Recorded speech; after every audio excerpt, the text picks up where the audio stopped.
ಶಿಕ್ಷಕ ವೃತ್ತಿ ಪವಿತ್ರತೆ ಇದೆ. ಆದ್ದರಿಂದ ವಿದ್ಯಾರ್ಥಿಗಳ ಉತ್ತಮ ಭವಿಷ್ಯ ನಿರ್ಮಾಣ ಮಾಡಲು ಶಿಕ್ಷಕರು ಮುಂದಾಗಬೇಕೆಂದು ತಾಲೂಕು ಅಕ್ಷರ ದಾಸೋಹ ಸಹಾಯಕ ನಿರ್ದೇಶಕ ಎಸ್ ಡೊಣ್ಣೂರ್ ಹೇಳಿದರು.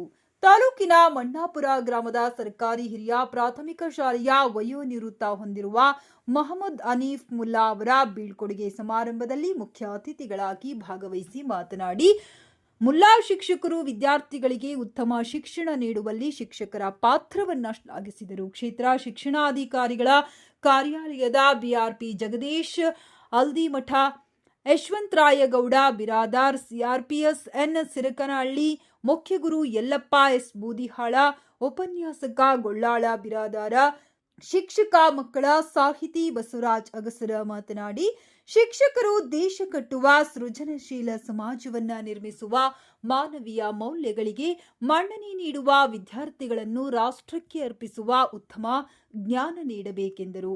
ವಯೋನಿವೃತ್ತ ಹೊಂದಿರುವ ಮೊಹಮ್ಮದ್ ಹನೀಫ್ ಮುಲ್ಲಾ ಮಾತನಾಡಿ, ವಿದ್ಯಾರ್ಥಿಗಳು ತಮ್ಮ ಗುರುಗಳನ್ನ ಸದಾ ನೆನಪಿನಲ್ಲಿಟ್ಟುಕೊಂಡು ಇಂದು ನಡೆದ ಸಮಾರಂಭದಲ್ಲಿ ಗ್ರಾಮಸ್ಥರು, ಸಹೋದ್ಯೋಗಿಗಳು ಮತ್ತು ವಿದ್ಯಾರ್ಥಿಗಳ ಸಹಕಾರದಿಂದ ಸನ್ಮಾನಿಸಿ ಗೌರವಿಸಿರುವುದಕ್ಕೆ ಅಭಿನಂದಿಸಿದರು. ಊಟ ಕಡಿಮೆ ಮಾಡುವಂತ ಹೀಗೆ ಪ್ರಕೃತಿ ಏನು ಮಾಡ್ತದೆ ಅಂದ್ರೆ ಮನುಷ್ಯನ ವಯಸ್ಸಿನ ಜೊತೆಗೆ ಬೆಳ್ಕೋತ ಹೋಗ್ತಿರ್ತದೆ. ಆದ್ರೆ ನಾವು ಪ್ರಕೃತಿಗೆ ಇಲ್ಲ ನಾ ಇನ್ನೂ ಅದೀನಿ ಇನ್ನೂ ಹೆಂಗದೀನಿ ಅಂತೇಳಿ ನಮ್ಮ ಕೂದಲೆಲ್ಲ ಬಿಳಿಯಾಗಿರ್ತಾವೆ, ಬಣ್ಣ ಹಚ್ಕೋತೀವಿ. ಅದು ಪ್ರಕೃತಿ ವಿರುದ್ಧಾಗಿ ನಡೀತಕ್ಕಂಥ ಕೆಲಸ.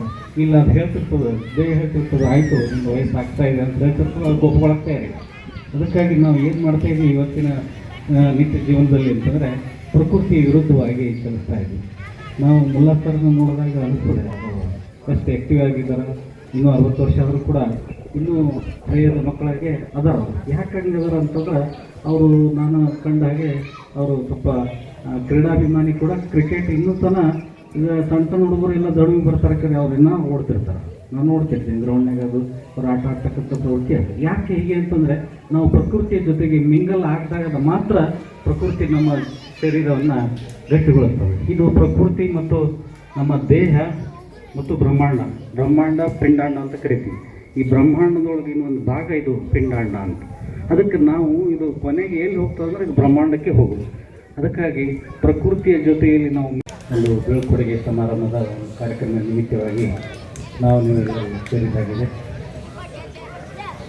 ಈ ನಿವೃತ್ತಿ ಅಂತಕ್ಕಂಥದ್ದು ಇದು ಖಂಡಿತ ಬರ್ತಕ್ಕಂಥದ್ದು.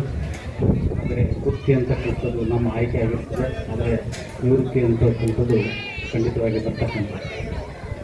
ಇಲ್ಲಿ ನಿವೃತ್ತಿ ಅಂದ ತಕ್ಷಣ ಏನು ಅಂತಂದರೆ, ನಿವೃತ್ತಿ ಅಂದ ತಕ್ಷಣ ನೌಕರಿಯನ್ನು ಬಿಡುವುದು ಅಂತಲ್ಲ, ನಮ್ಮಲ್ಲಿರ್ತಕ್ಕಂಥ ಕೆಲವೊಂದಿಷ್ಟು ಆಸೆಗಳನ್ನು ಬಿಡಬೇಕು. ಅಂದರೆ ಸುಮಾರು 25 ವರ್ಷ ನಾವು ಶಿಕ್ಷಣವನ್ನು ಕಲಿತೀವಿ, 25 ವರ್ಷ ಸಂಸಾರಿಕ ಜೀವನದಲ್ಲಿರ್ತೀವಿ, ಮುಂದಿನ 25 ವರ್ಷ ವಾನಪ್ರಸ್ಥ ಅಂತ ಕರೀತಾರೆ. ಅದಕ್ಕಾಗಿ ನಾವು ನಿವೃತ್ತಿ ಅಂಚಿನಲ್ಲಿದ್ದಾಗ ಸ್ವಲ್ಪ ತೇಜಸ್ಸುವ ಗುಣವನ್ನು ಬರಬೇಕು, ಅಂದರೆ ಬಿಡುವಂಥ ಗುಣ ಬರಬೇಕು. ಏನೇನು ಬಿಡಬೇಕು ಅಂತಂದರೆ, ನಾವು ಸ್ವಲ್ಪ ಊಟ ಮಾಡೋದನ್ನು ಕಡಿಮೆ ಮಾಡಬೇಕು. ಅದಕ್ಕಾಗಿ ನಮ್ಮ ಶರೀರ ಹೇಳ್ತಿರ್ತದೆ, ಬರಬರ್ತು ನಮ್ಮ ಕಣ್ಣುಗಳು ಮಂಜಾಗ್ತಾವೆ, ಬರಬರ್ತು ನಮ್ಮ ಶರೀರ. ಶಿಕ್ಷಕ ವೃತ್ತಿಯನ್ನು ಕೈಗೊಂಡಿದ್ದೆ. ಆದ್ರೆ ನಮ್ಮ ಬೀಳ್ಕೊಡುವ ಸಮಾರಂಭವು ಕೂಡ ಅಷ್ಟೇ ಪರಿಶುದ್ಧವಾಗಿ ಇರ್ತದ ಅನ್ನಕ್ಕೆ ಈ ಸಮಾರಂಭವೇ ಸಾಕ್ಷಿಯಾಗ್ತದೆ. ಯಾಕಂತಂದ್ರೆ ನಡೆ ನುಡಿದಂತೆ ನಡೆ, ಇದೇ ಜನ್ಮ ಕಡೆ ನಿಮ್ಮ ಬಸವಣ್ಣ ಹೇಳಿದ್ದಾನೆ ಈ ಮಾತು. ಅದಕ್ಕೆ ಯಾರು ತಮ್ಮ ಬದುಕಿನಲ್ಲಿ ಕಾಯಕವನ್ನು ಸತ್ಯ ಪ್ರಾಮಾಣಿಕತೆಯಿಂದ ನಾವು ಮಾಡ್ತೀವಿ, ಅದಕ್ಕೆ ಭಗವಂತ ಇಷ್ಟೊಂದು ಸುಂದರವಾದಂಥ ಪರಿಸರವನ್ನು ನಿರ್ಮಾಣ ಮಾಡಿಕೊಟ್ಟು ಇವತ್ತು ಸನ್ಮಾನ ಸಮಾರಂಭ ಮಾಡ್ತಾ ಇದ್ದೀರಿ. ತಾವೆಲ್ಲ ಗ್ರಾಮಸ್ಥರು ಏನಪ್ಪ ಅಂತಂದ್ರೆ ಬಹಳ ಭಾಗ್ಯವಂತರು, ಪುಣ್ಯವಂತರು ಅಂತ ಅನಿಸ್ತದೆ ನನಗೆ. ಯಾಕಂತಂದ್ರೆ ಒಬ್ಬ ಗುರು ಅಂತ